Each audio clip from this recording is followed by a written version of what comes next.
Hey guys, magandang hapon. Medyo magalaga tayo na uwi kasi wala na tayong pasok eh.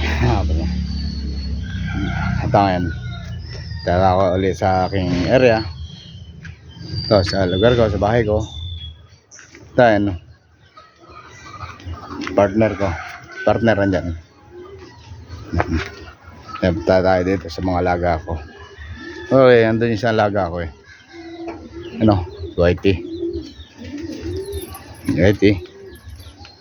Ayan. Si Brownie. Tapos may alaga tayo rito na bibi. Ayan, magbibi tayo dito, bibi. Magbibi tayo dito, alaga. Diyan, yun. Isang pares na isang pares na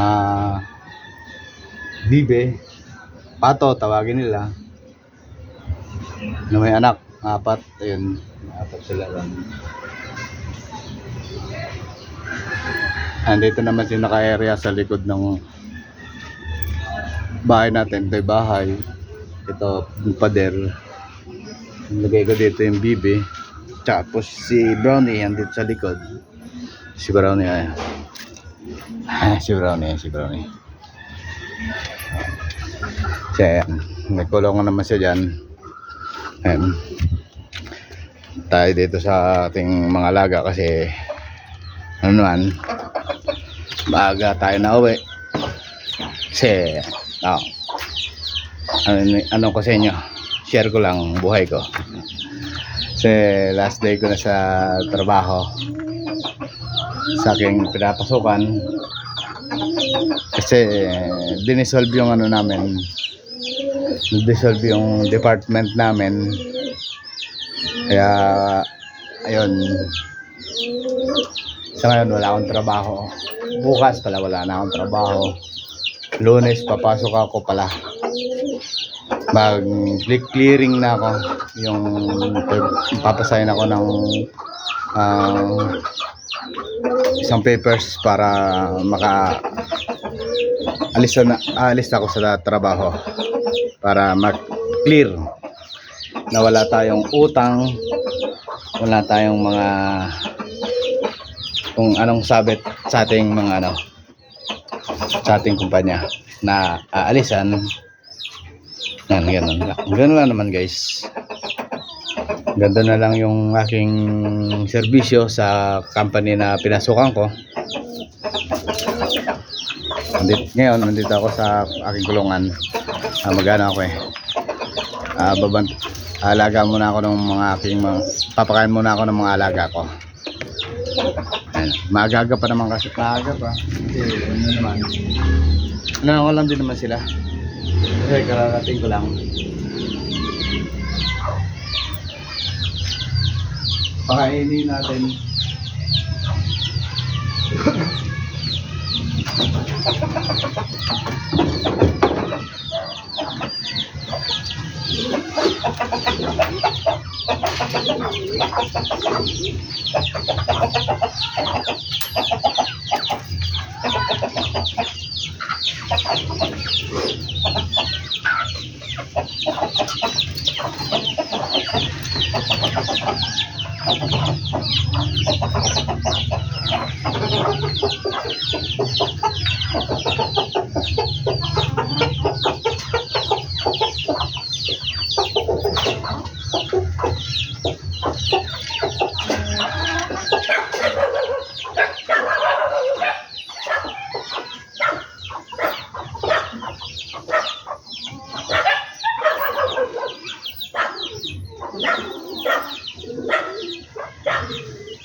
Ngayon naman guys.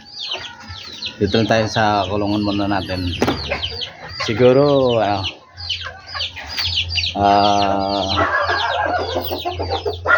mag-ano muna ako, papahinga muna ako halaga mga ilang weeks or days na wala pa akong trabaho.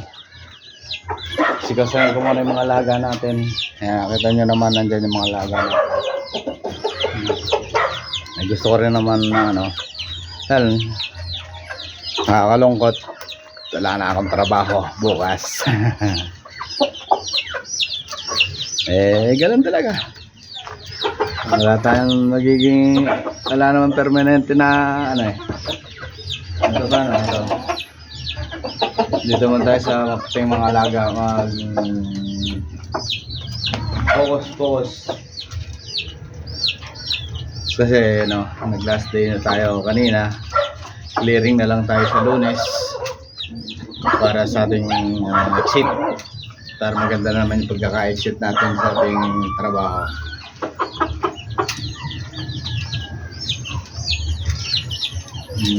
Ganda naman sana yung trabaho natin. Kaya lang ano guys,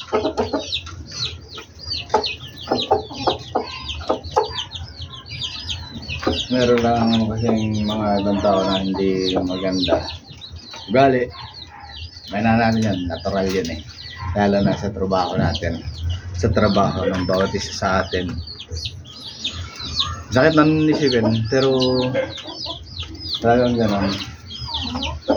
Nag last day na ako kanina. Susunod na meron pa naman tayong mga ano, marami pa naman tayong mga kaibigan, mga kakilala na kukuha rin naman sa atin, kumukuha sa atin ng trabaho, kailangan ng serbisyo natin. Yan. Doon lang naman yung nagtatapos yung pagtatrabaho natin eh. Kailangan din naman natin na makipaghalubilo sa ibang tao para makita natin yung kung hanggang saan at pagkikisama ng bawat isa.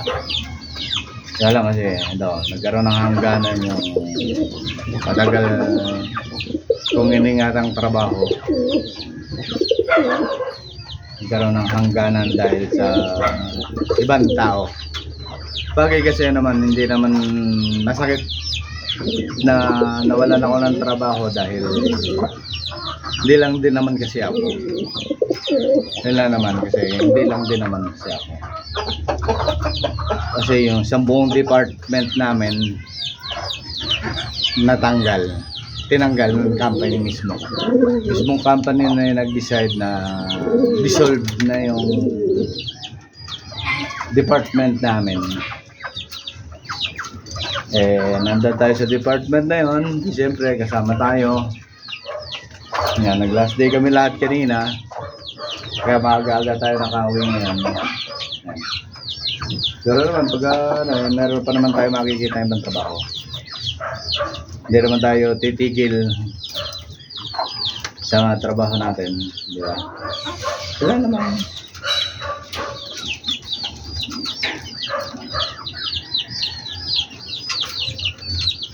Kaya andito ako ngayon sa aking mga alaga. Ito, mga alaga ko, siyempre. Alaga ko muna. Mga alaga muna natin ang sikasuhin natin habang wala tayong trabaho. Ayan. Hindi sila. Ayan, may nakakawala natin si Kirat. At saka yung isang blue bar na lalaki. Ayan. Then yung mga ibon natin na nandito. Ayan, nandiyan pa sila.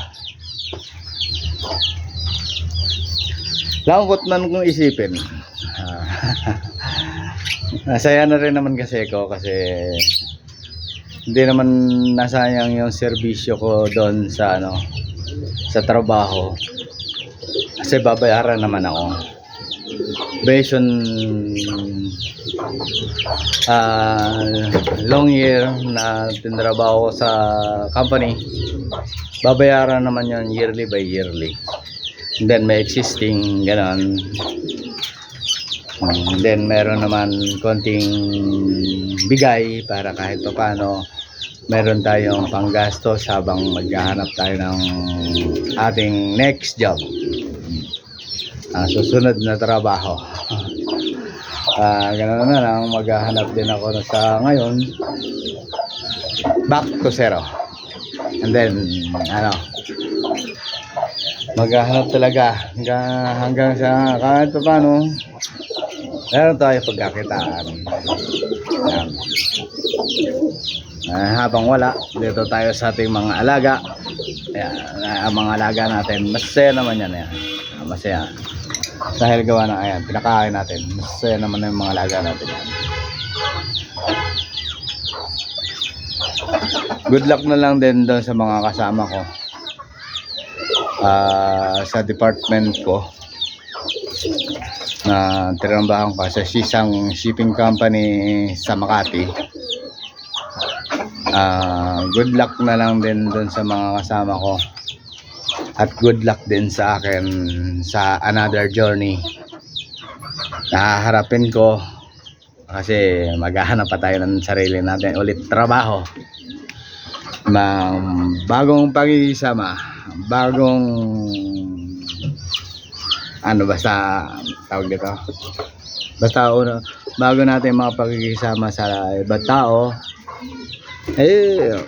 Hindi naman tayo mahirap kasama tayo naman pala kaibigan, kaya kahit pa paano siguro sakali man nawala, meron naman darating. Yan, ganun na lang siguro guys. Para alam nyo rin buhay ko.